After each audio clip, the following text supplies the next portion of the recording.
You know the show, the purple cardigan, the corpsing, the catchphrases your nan quotes at Christmas dinner.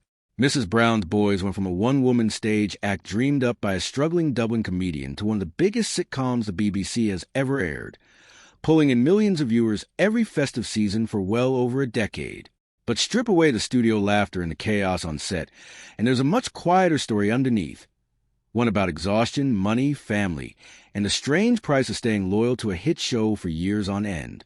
Some of the people who helped build Mrs. Brown's Boy from the ground up eventually walked away from it, and their reasons were rarely as simple as moving on to bigger things.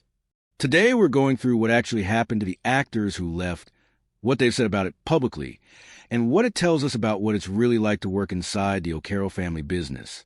It's worth saying up front, a show like this generates an enormous amount of tabloid speculation. Every gap in a Christmas cast list becomes a rumor. Every absent face at a premiere becomes a feud. So rather than repeating whatever version of events gets the most clicks, we've gone back to what these actors have actually said in their own words, in interviews, and to what's documented in cast records and legal filings.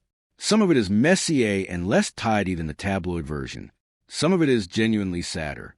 All of it says something real about what it costs to keep a hit show running for well over a decade. To understand why leaving this show is such a loaded decision for people who've done it, it helps to understand just how far Mrs. Brown's Boys traveled to get where it ended up. The character of Agnes Brown started life as a novel and a series of stage plays written by Brendan O'Carroll back in the 1990s, built loosely around memories of his own mother. From there it became straight-to-DVD films, then a full-stage touring show, and finally, in 2011, a proper BBC One sitcom recorded in front of a live studio audience at the BBC's Pacific Quay studios in Glasgow. What makes the show unusual, even by sitcom standards, is its style. Rather than editing out mistakes, corpsing, or prop malfunctions, the production leaves them in deliberately, treating the chaos of a live taping as part of the entertainment. Critics have never been kind to it. It's been compared unfavorably to shows like Father Ted more than once, and it's picked up a reputation, in some corners of the press, as one of the more maligned sitcoms of its era. None of that has mattered much to audiences. It became a ratings juggernaut in both Ireland and the UK, a fixture of the BBC's Christmas Day schedule, and by some estimates, its various stage tours have drawn more than 1 million live attendees worldwide over the years. A feature film followed in 2014, and chat show spin-off ran for several years after that, and the sitcom itself has continued to be recommissioned well into the 2020s, with a further series filmed and broadcast as recently as 2025. That's the scale of the thing these actors were either walking into or walking away from. Not a modest cult show with a small, easily replaceable cast, but a genuine cultural fixture built almost entirely around one family's willingness to keep making it year after year, whatever else was happening in their lives. If there's one departure that genuinely stunned fans, it's Rory Cowan's. Cowan played Rory Brown, one of Agnes's sons, and his connection to material went back decades before BBC ever picked the show up. He'd been involved since the character existed in radio sketches and stage plays in the 1990s, long before Mrs. Brown's Boys became appointment television. So when he announced in the summer of 2017 that he was stepping away, it didn't feel like a cast change. It felt like the end of an era. His final performance was at the O2 Arena in London, in front of a sold-out crowd. There was no big send-off film for broadcast, no farewell montage. He simply finished the run and moved on. Think about what that actually represents.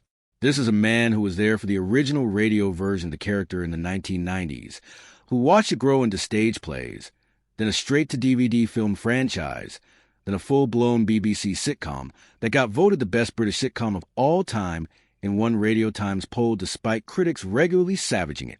He rode the entire arc, from scrappy stage act to national institution, and then walked out of the biggest arena in London, carrying his own belongings like it was any other Tuesday. So why leave a role that had defined so much of his career? Cowan has been fairly candid about it in interviews since. Part of it was straightforward burnout. Constant touring, the same live show format night after night, city after city, year after year. It's the kind of schedule that wears anyone down eventually, no matter how much they love the work.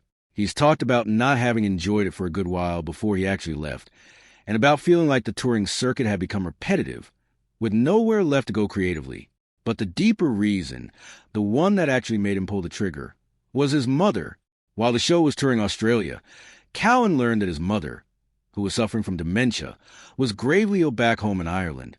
At one point, he was told she had only days to live. He was on the other side of the world, locked into a touring contract, and the production's insurance terms meant he could only be released early from the tour if a parent had already died, not while she was still alive and failing.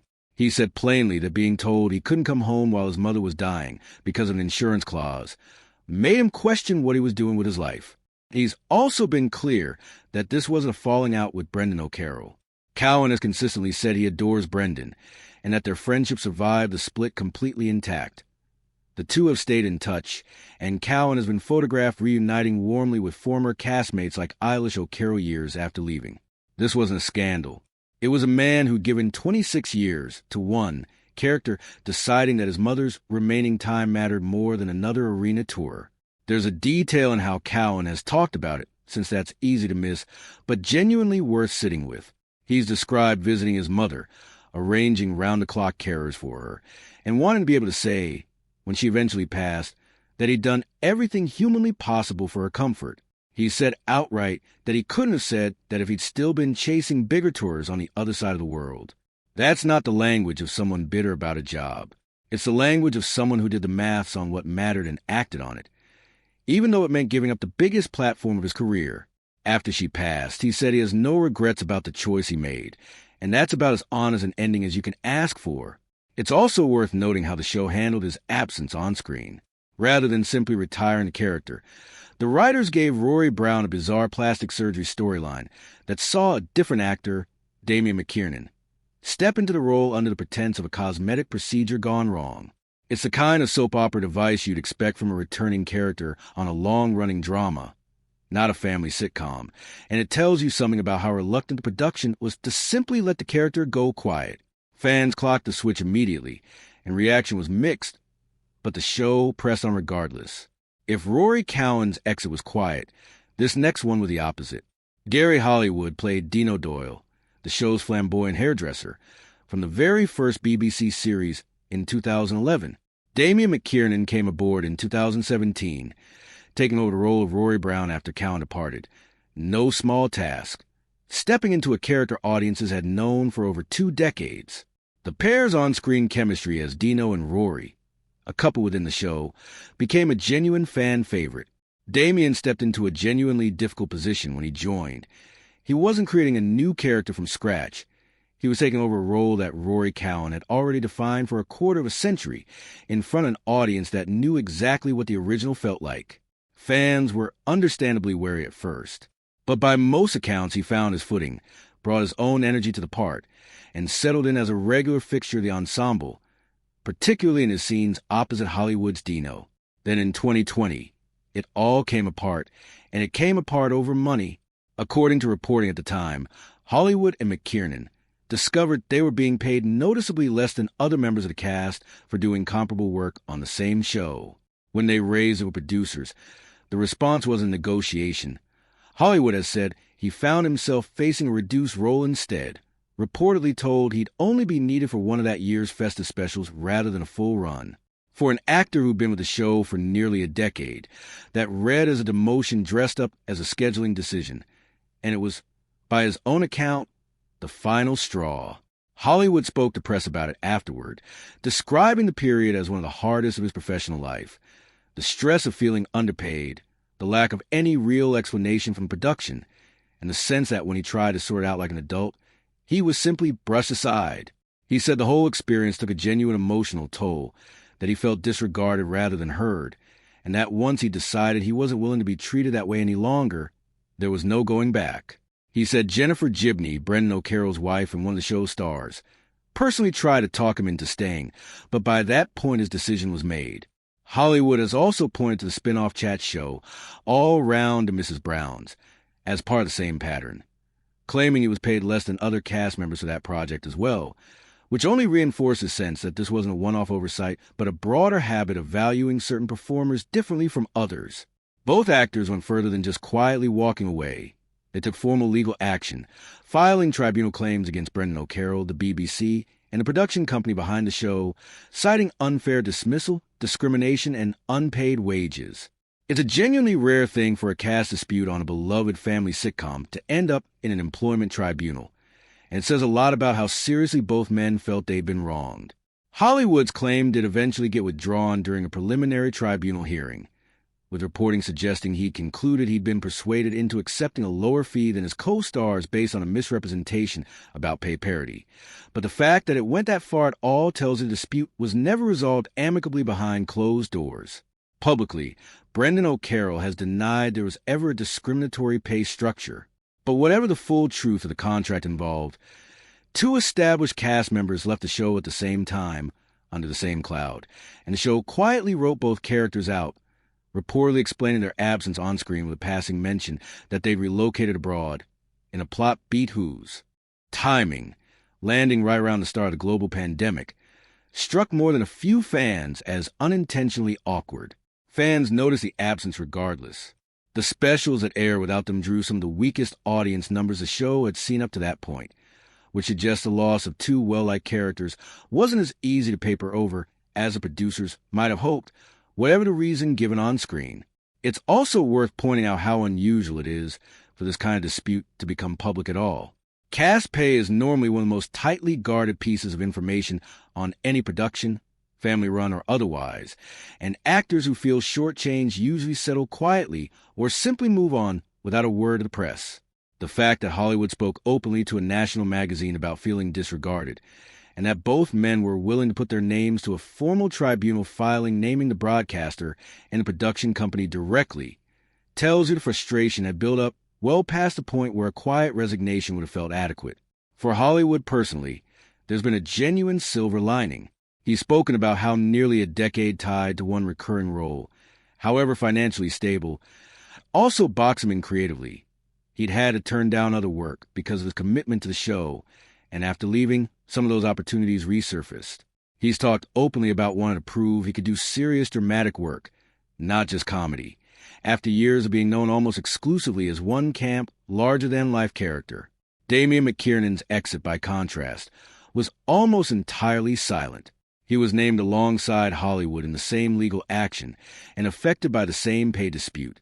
Reporting at the time described him separately pursuing a claim over what he characterized as an unfair dismissal after being written out of the show, but he gave far fewer interviews about it and never really laid out his side of the story publicly the way Hollywood did. He simply stopped appearing, moved on, and has since focused much of his public-facing time on charity work connected to children's health causes in Ireland. That contrast between the two men is worth pausing on. Hollywood processes exit in public, in magazine interviews on record, with specifics about how the situation made him feel. McKiernan processes the opposite way, saying almost nothing, giving the press nothing to work with beyond the fact of his departure and his name on the same legal paperwork.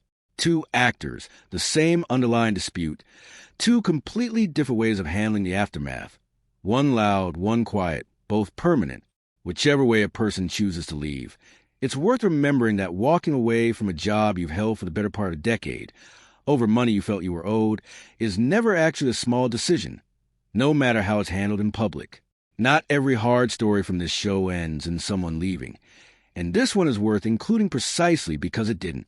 Fiona O'Carroll is Brendan O'Carroll's daughter, and she has played Maria Brown since the character existed, going all the way back to the show's earliest incarnations before it was ever picked up by the BBC. Martin Delaney, who plays Trevor Brown, one of Agnes's sons in the sitcom, was married to Fiona in real life for 15 years, and the two share 4 children. In late 2021, Fiona announced that she and Martin had separated. Speaking to press about it, she described it as an amicable parting rather than a dramatic one. No affairs, no blow-up fights. Just two people who'd been together since their teens, gradually growing apart and wanting different things out of life. She's put it plainly. They met when she was 16. He was essentially all she'd ever known as an adult. And over time, they simply stopped being on the same page. She said she held on to the relationship longer than she otherwise might have, partly because her own parents' divorce, when she was young, had been so public and so painful, and she didn't want her own children to go through anything similar. Martin relocated to Portugal following the split. While the two have continued to co-parent their 4 sons together, 3 of whom are autistic, and by her account, they were even reunited for a family Christmas not long after announcing the split. Here's the part that makes this story stand out, though. Unlike some of the narratives that circulate about this cast, Fiona O'Carroll didn't quietly exit the show after her marriage ended. Cast listings and episode credits show her continuing to appear as Maria Brown well past 2022,